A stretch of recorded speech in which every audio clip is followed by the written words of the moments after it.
Hello friends, I am Dr. Kiran Shetty, orthopedic surgeon, founder director, Spinalogy Clinic, Pune. In these unprecedented times, we all have been forced to sit at home. Now, people are using this time for various things, including few are working from home on laptops or computers, few are sitting and enjoying online entertainment, television, mobile phones, and maybe many other things. The common thing in all this is that we have been forced to sit long hours at home. Now, if you see the challenge that we are not used to sitting at home, that also for so many long hours, and especially those who are working from home are not able to use any ergonomic way of sitting or ergonomic desks. Now, this is leading to another pandemic in the making, and I call it as pain demic. That is, increase in neck, back, and joint, and all musculoskeletal type of pains because of poor ergonomics, lack of exercise, and at the same time, continuously long hours of sitting can be for the work or can maybe for the binging on online television programs.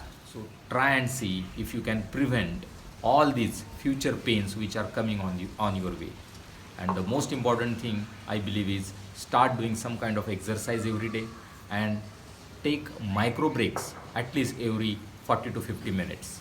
In these micro breaks, do simple stretches, and I have provided a YouTube link for these stretches which are there. You can also, very importantly, try and arrange your workspace or whatever place you are working in ergonomic way. I know it will be difficult, especially considering the constraints of the home environment, but there are simple things. For example, using a back support, use pillow, or if you have a chair which is not allowing you to put your foot properly on the ground, you can use the books to support for your foot, and many more things. But importantly, if you start some changes today, you will be saved from a lot of problems in the future. So during while we are facing this coronavirus pandemic, let's not get into another pandemic of having a lot of pains in the future for especially our people who are working from home. So I wish all of you to stay healthy and stay safe.